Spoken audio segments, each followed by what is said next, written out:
भारत की जानिब से प्रलय मिसाइल के तजर्बात किए गए हैं। प्रलय मिसाइल के तजर्बात से खित्ते में कशीदगी बढ़ने का इम्कान है। कई तरह के वॉरहेड ले जाने में सक्षम है प्रलय मिसाइल।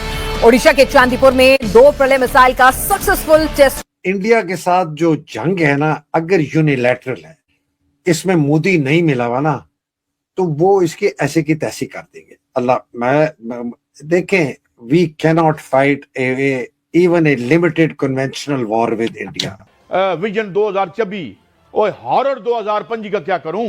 और हॉरर 2026 जो आ रहा है, विजन आप कहते हैं, वो हॉरर बन जाता है। पाकिस्तान इंडिया का देख लें कितना बड़ा जंग हुई, और जंग के बाद की डिजास्टर अल्लाह ने बचा लिया। मतलब जिसने भी वो सीज फायर करवाई, वो इंडियंस हमारा कहें, हम उनका कहें, या ट्रम्प साहब का, सबका शुक्रिया। मैं तो पहले दिन से कहता हूँ, इंडियंस का भी शुक्रिया, ट्रम्प साहब का शुक्रिया, और हमारे वाले पाकिस्तानियों को भी शुक्रिया। आसिम मुनीर और उनकी टीम फंस गए थे हिंदुस्तान के हाथों। उनको लग रहा था कि हमें शिकस्त हो गई है, तो मैंने दबाव डाल के हिंदुस्तान को इस जंग से डिसएंगेज किया। इसके अलावा इसका कोई और मतलब नहीं बन सकता। ये डिपेंड कर रहा है कि हम कहाँ खड़े हो के किससे कंपेयर कर रहे हैं। हम काबिल नहीं है करने के लिए, तो if you are not capable तो फिर क्या है। ब्रह्मोस का स्पीड मैं आपको बता दूं Mach 3 तक जाता है, ये Mach 6 है, मतलब ब्रह्मोस से डबल स्पीड। इसकी जो रेंज है 500 किलोमीटर तक इसका रेंज है। 2026 की जो हमें अभी फिजा नजर आ रही है, वो पे जंग की जो एक हल्की सी बू है वो हम महसूस कर सकते हैं। वो जो फिजा बन रही है इंडिया पाकिस्तान को लेकर। What is going on? Hindustan ने उनको क्या ऐसा चीज दिखा दी है, कोई ऐसा इंसेंटिव दिया है कि वो हर तरह की बदअमनी को दावत दे रहे हैं। We cannot fight a war with India for more than 15 days maximum। आपके 4 दिन से ज्यादा लड़ ही नहीं सकते सर, 4 दिन से ज्यादा लड़ नहीं सकते। जब आप बाहर जाते हैं तो लोग आपको इतना सीरियसली नहीं लेते, क्योंकि आपके इंटरनल मामलात इतने गंदे हैं। वो कहेंगे कि कल दूसरी हुकूमत आ गई, उसकी पॉलिसी चेंज हो जाएगी। हर वक्त कंपैरिजन में पड़े रहते हैं कि जी हमने मुकाबला करना है भारत से। अपने से कई गुना बड़ी कंट्री जो है, जिसमें के कह लीजिए कि उनकी सिर्फ एक स्टेट ऐसी है जितना कि पूरा पाकिस्तान, तो उसके साथ मुकाबले में हम लगे रहते हैं। ऑपरेशन सिंदूर हुआ इंडिया की तरफ से, अब कोई सुना है कि दोबारा किसी हमले की तैयारी कर रहे हैं मोदी साहब। ये बड़ा सेंसिटिव सब्जेक्ट है, इस पे आप आगे चले। इस मुल्क में ये क्या हरामीपन हो रहा है। लेकिन हतली इसका नतीजा क्या? नेट नतीजा ये कि पाकिस्तान टूट जाएगा, पाकिस्तान की खाना जंगी हो जाएगी। पाकिस्तान में ना पंजाब रहेगा, ना सिंध रहेगा। हिंदुस्तान से लिमिटेड कॉन्फ्लिक्ट, और जो हमें चस्का लगा ना मुंह को लास्ट टाइम, जो 4 दिन की जंग के बाद, उसी तरह दोबारा पूरी कौम हमारे साथ खड़ी हो जाए और पाक फौज जिंदाबाद के नारे मारे। लेकिन इंडिया के साथ जो जंग है ना, अगर यूनिलैटरल है, इसमें मोदी नहीं मिला हुआ ना, तो वो इसकी ऐसे की तैसी कर देंगे। अल्लाह मैं देखें, we can not fight even a limited conventional war with India. हम नहीं लड़ सकते, हमारे पास इतने नहीं है। ठीक है, हमारे पास एयर बैटल में शायद कहीं किधर कुछ हो, लेकिन हम लॉन्ग टर्म, सारी दुनिया को पता है, आप 5 कोर के ना, 5 कोर कह रहा हूँ, 10 कोर का जो अब्दुल्ला डोगर है, उनका चीफ ऑफ स्टाफ, उससे कहीं यार इंडिया से अगर आपकी लिमिटेड जंग हो गई है जी कश्मीर के ऊपर, तो आप क्या करेंगे? आप 5 कोर के चीफ ऑफ स्टाफ से पूछ लें कि यार अगर आपकी लिमिटेड वॉर हो गई इंडिया से, क्या? तो मुझे मतलब ये बेवकूफ जरूर है, पागल जरूर है, ज़हनी मरीज जरूर है। इसको पता है कि लिमिटेड कन्वेंशनल वॉर इंडिया के साथ, अगर यूनिलैटरल है, सिर्फ इसने शुरू की, अगर होगी, लेकिन हतली इसका नतीजा क्या? नेट नतीजा क्या है? नेट नतीजा ये कि पाकिस्तान टूट जाएगा, पाकिस्तान की खाना जंगी हो जाएगी। पाकिस्तान में ना पंजाब रहेगा, ना सिंध रहेगा, ना केपी रहेगा, ना गिलगित बल्तिस्तान आजाद कश्मीर। इस मौजूदा हालात और शेप में हमारी भी उसी किस्म की बल्कनाइजेशन होगी जिस तरह लिबिया की हुई है, जिस तरह इराक की हुई है, जिस तरह सीरिया की हुई है, जो खतरनाक। मैं आपको मिलिट्री ऑपरेशन डायरेक्टरेट की चैप्टर बता रहा हूं।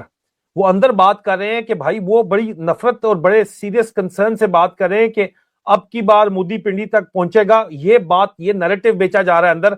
ये लिमिटेड कॉन्फ्लिक्ट, ये नूरा कुश्ती की बात नहीं की जा रही, फिक्स मैच की बात नहीं की जा रही। बात ये कह जा रही है कि जनाब वो रन ऑफ कच्छ में भी तैयारी कर रहे हैं, इधर भी तैयारी कर रहे हैं। ठीक है, फौरी तौर के ऊपर ना सही, लेकिन उन्होंने आना ही आना है। तो ये उसको काउंटर करने के लिए नए जो इस वक्त बेसिस तैयार करवा रहे हैं, ये अक्रॉस द बॉर्डर इंसर्जेंट्स भेजना चाहते हैं, इंसर्जेंसी को बांग्लादेश से कवर करना चाह रहे हैं कि हम 2 फ्रंट फॉर बांग्लादेश और पाकिस्तान से खोलेंगे।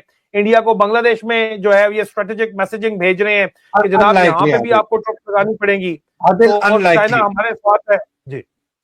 तो ये सही कह रहे हैं, ये नैरेटिव हो सकता है बेचने के लिए, वो ये नैरेटिव नहीं बाय करेंगे, ठीक है। They know this narrative is impossible, they know के 2 फ्रंट वॉर नहीं हो सकती बांग्लादेश की। उनको पता है चाइना कभी भी नहीं आएगा आपकी मदद के लिए अगर आप इस किस्म के, बिकॉज उनको पता है जो मुल्क अपनी फौज जो है वो अपने मुल्क को तबाह करने में तुली हुई है, इजराइल के साथ जाके मिल रहा है इसका से, वो पागल है कि इस वक्त आएंगे, वो अभी नहीं आएंगे, बाद में आएंगे।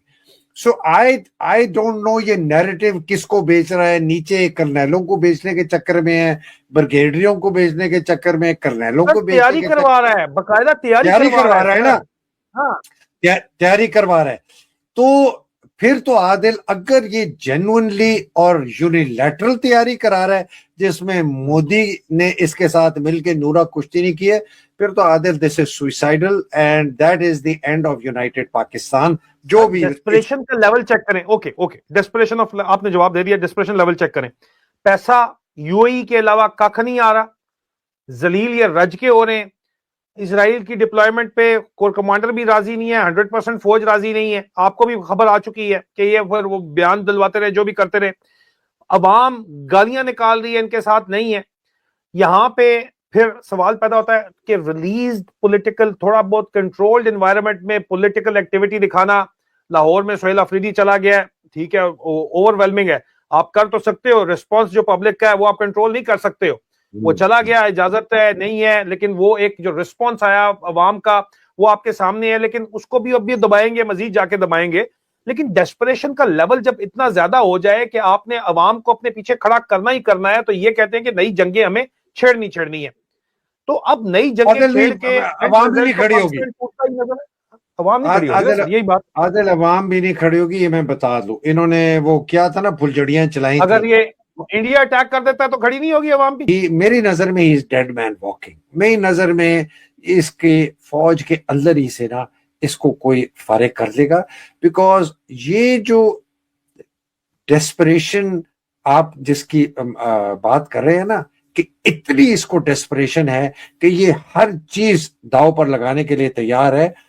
पाकिस्तान, मतलब आप सोचें Adil, if we have a conventional war with India, 20 दिन के बाद आपके 4 दिन से ज्यादा लड़ ही नहीं सकते सर, 4 दिन से ज्यादा लड़ नहीं सकते। 4 दिन ना चले, मैं कहता हूँ जी 20 दिन के बाद आपके हथियार और एमुनेशन की क्या पोजीशन होगी, और आपके फ्यूल की क्या पोजीशन होगी, आपके जहाजों के लिए, आपके टैंकों के लिए, आपके हेलीकॉप्टर के लिए, आपके ट्रकों के लिए, आपके जीपों के लिए।